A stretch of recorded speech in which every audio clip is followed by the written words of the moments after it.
Halo guys, masih semangat ya kan? Kita bahas soal lah kan? Udah kita bahas tadi tentang teorinya, biar makin mantap dia. Oke.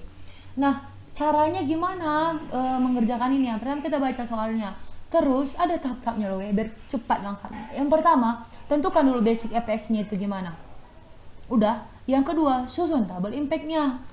Yang ketiga, perhitungan EPS jurusan melalui antiderivative test. Oke. Nah, kalau basic EPS kan kita butuh net income. Ada nggak net income-nya? Coba kita baca soalnya.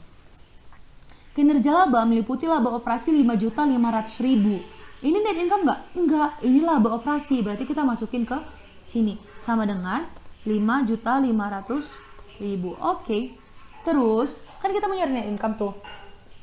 Nah, ulang lagi. Kita nggak boleh lupa sama susunan ini. Nah, setelah income from operation, nah, kita lihat ya. Setelah income from operation itu ada financing cost atau interest expense. Nah, di sini dia bilang nggak? Dia bilang apa?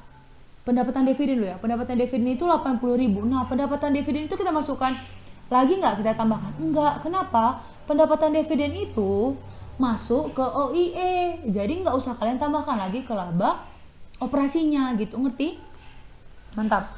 Nah, terus katanya itu ada laba penjualan divisi itu 2.500.000. Nah, itu belum sama pajak. Pokoknya di sini semua kalian lihat pajaknya gitu. Pajaknya berapa katanya? 25% kan? Berarti netnya sama dengan berapa tadi? 2.500.000 dikali sama 75%. Oke, 1.875.000. Lanjut lagi.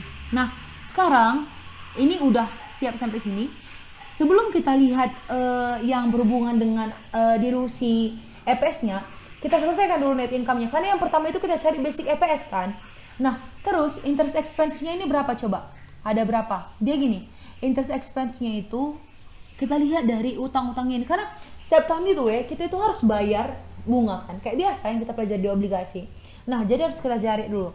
Berarti dari yang utang wesel 11% dikali sama 5 juta. Terus ada lagi utang obligasi convertible.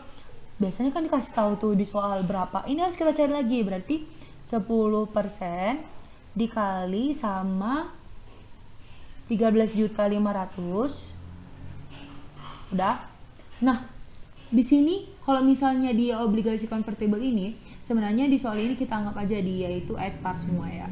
Nah, tapi di sini untuk obligasi convertible, dia ini kalau utang wesel, utang obligasi ini kan nggak dijelasin berapa harga pasarnya. Jadi ya udah kita anggap aja dia at par. Nah, terus di sini katanya itu dia ada 250.000. Berarti net income tadi itu udah kita kurangi 250.000 kan. Jadi obligasi convertible itu apa? Obligasi yang dapat diubah ke saham. Jadi kita nggak harus bayar bunga sama nggak harus bayar apa coba? Nggak harus bayar bunga sama amortisasinya gitu. Tapi di sini kita cari dulu, berarti ini 1.350.000. Terus dia ditambah 250.000 karena dia ini pengurangan di net income. Nanti di dilusinya jadi penambah, oke? Terus sama dengan 11%. Ini kita asumsikan at par ya. Dikali sama 30 juta. Oke? Berarti dia ada 3.300.000. Berarti total interest expense-nya itu ada sama dengan kita buat ya. Oke. 5.450.000. Berarti income before income tax-nya berapa? Sama dengan 5.500.000. Kita buat di sini aja sama dengan 5.500.000 dikurangi 5.450.000. 50.000. Terus pajaknya berapa? Berarti sama dengan 25% dikali dengan 50.000. Berarti sama dengan kita kurang kayak biasa. Pokoknya kalian harus hafal ini karena itu bisa menjebak gitu loh. Terus dia itu net income-nya berarti sama dengan ini. Karena gain berarti kita jumlahin. Berarti net income-nya itu 1.912.500. Nah, kita masuk ke basic EPS. Rumus basic EPS apa sih? Net income dikurangi preference dividends per one so. Oke, one so itu weighted average-nya. Oke. Nah, dividend preference-nya ini berapa, guys? Coba kita lihat. Ada nggak preference-nya di situ? Ada. Itu katanya kumulatif. Berarti meskipun di soal dibilang tidak diumumkan, tapi karena kumulatif berarti kita jadi pengurang net income. Oke, berarti 6.250.000 itu kalian kalikan sama 6%. Berarti dapat 375.000. Berarti kita masukkanlah dia sama dengan net income-nya berapa? 1.912.500 dikurangi 375.000. Udah. Terus one show-nya berapa? Ada nggak dikasih tahu di soal? Meliputi ini dia sementara pasar saham August 1.000 dapat dikonversi menjadi.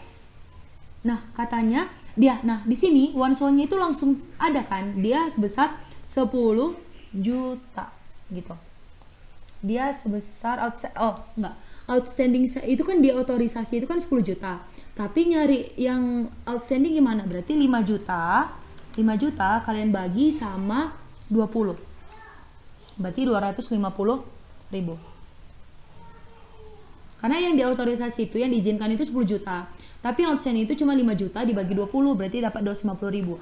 Berarti basic EPS-nya berarti kita buat basic EPS sama dengan net income dikurangi preference dividend dibagi sama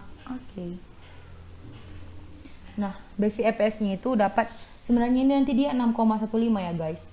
Kalau dia pakai kalkulator. 6,15.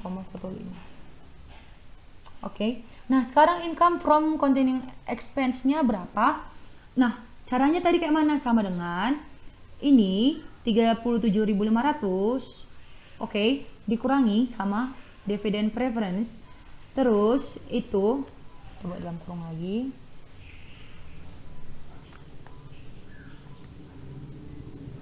Kita bagi sama berapa coba? Bagi sama yang beredar 250.000. Minus 1,35. Terus ada lagi sama dengan gainnya berarti ini 1.875. Kita kurang sama ini enggak?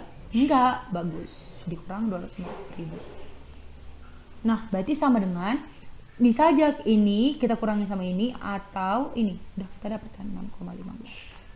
Sama aja kan dia hasilnya gitu. Nah, oke. Selanjutnya itu kita baca lagi soalnya. Katanya itu diumumkan opsi pada 3 Januari 2016 yakni kita coba pindahin ini ke sini. Ini kita hapus. Nah, katanya itu opsinya itu, nah tadi kan aku udah ngasih tahu kan sama kalian kalau opsinya itu seolah-olah itu di exercise gitu loh, maksudnya seolah-olah itu nanti akan menambah gitu loh. Jadi itu konsepnya kalau di Lutif ini gitu.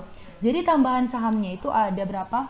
Ada tambahan sahamnya itu dapat membeli 200.000. Oke. Nah, ini pakai treasury. Tahu nggak yang treasury itu berarti sama dengan 200.000 dikali sama 75 harga pasarnya. Oke. Terus dia itu kalian bagi sama nilai pasar sahamnya. 75 itu ulang ya, 200.000 dikali sama harga dari sahamnya dibagi harga pasarnya. Oke. Oke. Berarti sama dengan 200.000 dikurang 150.000. Atau cara lain kayak mana aku bilang tadi di sebelumnya sama dengan berapa? Harga pasarnya 100 dikurangi harga dari sahamnya 75. Oke. Ini kalian buat gini dulu. Gini dia bang. Oke, gini. Terus kalian bagi sama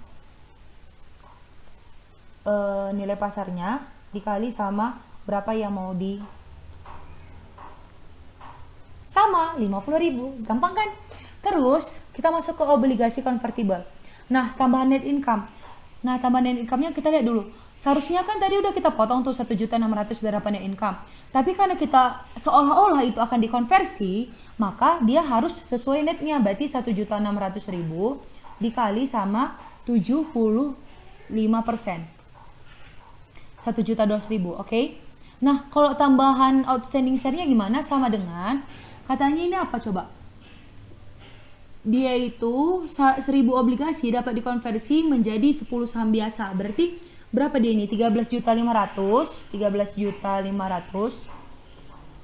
dibagi sama 1000. Oke, kita lanjut lagi. Berarti dia tadi 13.500.000 dibagi sama 1000 dikali sama 10 karena bisa dikonvert jadi 10. Oke. Udah.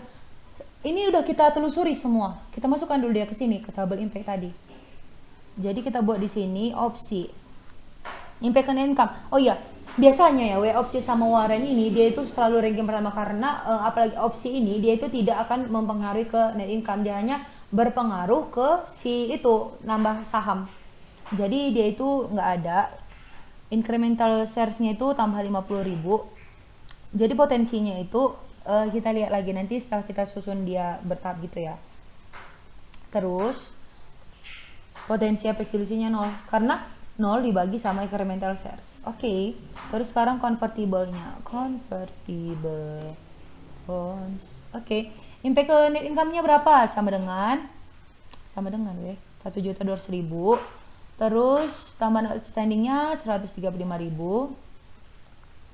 Berarti sama dengan ini 1.200.000 dibagi sama 135.000. Nah, ini ranking 1. Nah, ternyata lebih besar pula convertible daripada si basic EPS. Berarti dia nggak dilutif, berarti nggak kita masukkan ke perhitungan EPS dilusian melalui anti dilutive tax gitu. Oke.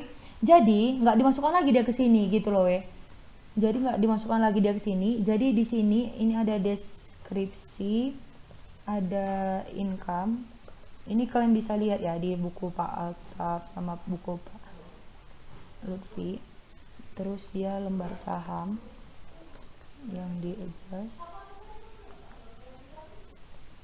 Terus dia ada EPS, baru ada keterangan. Oke, coba ya. Nah, deskripsinya dulu. Tadi kan aku bilang pertama cari basic EPS.